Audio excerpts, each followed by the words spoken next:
The cold stone floor of the forum did little to numb the trembling in Aurelia's hands. She was 17, and the man who had been her husband for a single year was dead. But it wasn't just grief that filled the air. It was the chilling uncertainty of Roman law. In an instant, her life had been thrown into a legal maze that could strip away her autonomy, challenge her inheritance, and place her under the near-total control of another man. History books tell us of Rome's glory, its laws and its legions. But they often fall silent on the brutal legal mechanisms that govern the lives of women like Aurelia. They censor the reality of a system designed not to protect women, but to control them. In this video, we uncover the shocking laws and horrifying punishments that defined a woman's place in the Roman world, and we reveal a story that Roman society itself tried to bury. If you believe these hidden stories deserve to be told, subscribe to our channel and hit the like button.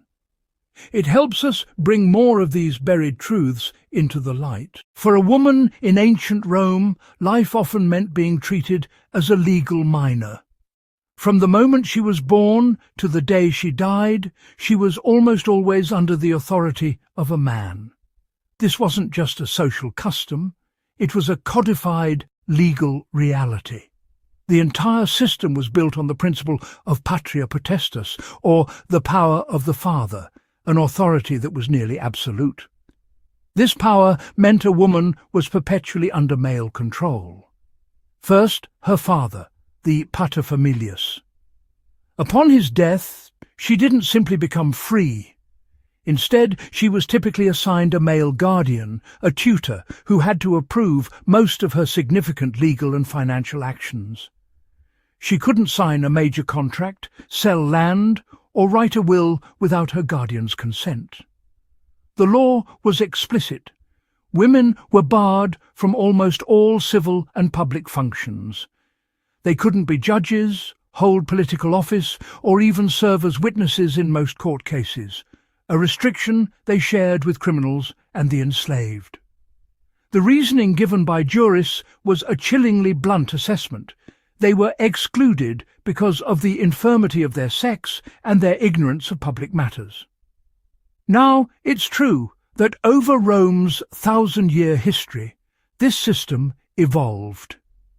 By the late Republic and early Empire, for many women in the elite, the tutor's role had become largely a formality, and clever legal workarounds allowed them more control over their own affairs. And under the Emperor Augustus, a law known as the ius liberorum was introduced, which could free a woman from guardianship entirely if she gave birth to 3 children.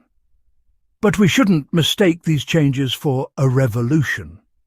For much of Roman history, and for the vast majority of women who weren't part of the wealthy elite, this legal cage was a stark reality. The system itself was the true villain. It wasn't just the act of a single cruel emperor or a tyrannical husband.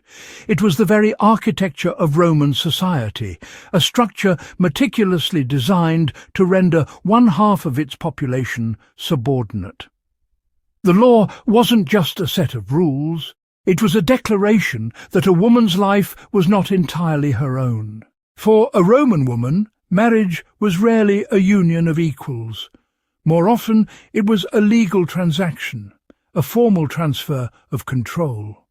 The most ancient and binding form of marriage was known as in manu, meaning in hand. When a woman entered an in manu marriage, she literally passed from her father's hand into her husband's. Everything she owned, from her dowry to any inheritance, legally became her husband's property. In the eyes of the law, her status was now like that of his own daughter. She was a member of his family, but under his absolute authority. Some historical accounts have exaggerated this power, claiming a husband held vitae necisque potestas, the power of life and death, over his wife. This is inaccurate. That terrifying authority only applied to children under patria potestas, not to wives, even in an in manu marriage. A husband could not legally kill his wife as he could a child. However, this correction should bring little comfort.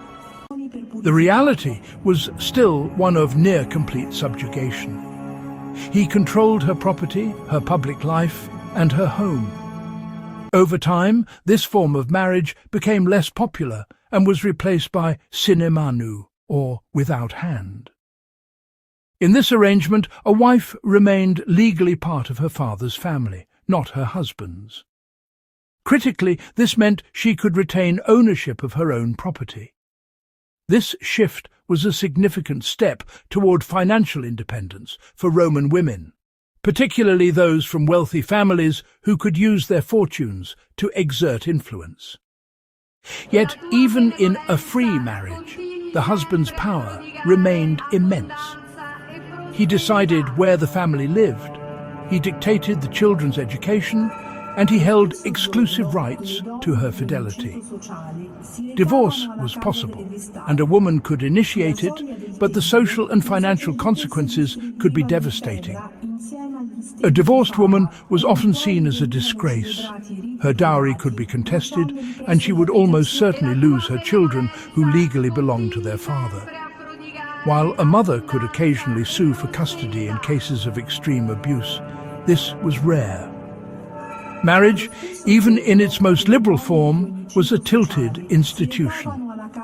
It was a contract where one party held nearly all the power, and the other was bound by duty, honor, and a legal system that saw her as inherently weaker. In Rome, fidelity was a woman's highest virtue and her most perilous obligation. While a husband could engage with slaves and prostitutes with little consequence, the same act by his wife was a grave crime, not just against him, but against the state. This double standard wasn't just social hypocrisy, it was codified into law. Under Emperor Augustus's sweeping moral reforms, adultery became a public offence, prosecuted in court with devastating consequences for the woman. A wife found guilty was forced to divorce her husband and could lose up to half of her dowry and a third of her property. The harshest sentences included banishment to a remote, desolate island, sometimes for life. Augustus was so committed to this law that he famously applied it to his own daughter Julia, exiling her to the barren island of Pandateria. In some cases, a condemned woman was forced to wear a toga, the garment of a common prostitute, as a public and permanent branding of her shame, though this wasn't a universal punishment. But the state's obsession with female chastity reached its most terrifying expression with the Vestal Virgins. These 6 priestesses were among the most powerful and revered women in Rome, tasked with keeping the sacred flame of Vesta burning, a symbol of the city's eternal life. Their vow of chastity was absolute. If a Vestal was found to have broken it, she was accused of incestum, a crime of profound religious pollution believed to endanger the entire state. The punishment was unspeakably horrific. To avoid the sin of spilling a priestess's sacred blood, she was taken to a place known as the Campus Sceleratus, the evil field. There an underground chamber was prepared, furnished with a small bed, a lamp, and a meagre portion of bread, water, milk, and oil. The condemned Vestal was led down into this tomb, and then the entrance was sealed, burying her alive to slowly perish in the suffocating darkness. It was a punishment designed not just to kill, but to erase. It was a spectacle of terror, a clear and brutal message from the Roman system. A woman's body was not her own.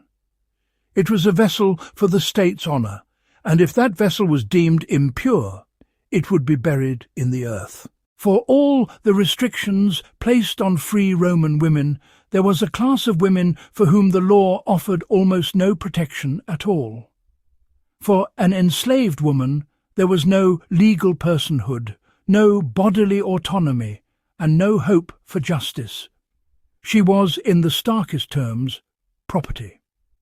Her labour belonged to her master. Her children were not her own. They were born into slavery, becoming new property for her master to use or sell. But most completely, her body belonged to him. Roman law was brutally explicit. A master could use his female slaves sexually whenever and however he pleased. This wasn't considered rape. Legally, rape was a crime against another free man's property. An owner using his own slave was seen as no different from him eating fruit from his own orchard. This sexual exploitation was a constant defining feature of female slavery. In wealthy households, women were at the mercy of not only their master, but also his sons and guests.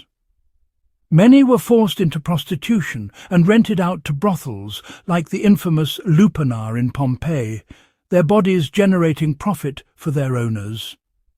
Escape was incredibly difficult, and the punishment for trying was horrifying. Captured runaways were often fitted with iron collars, permanently branding them with messages like, "I have run away, catch me.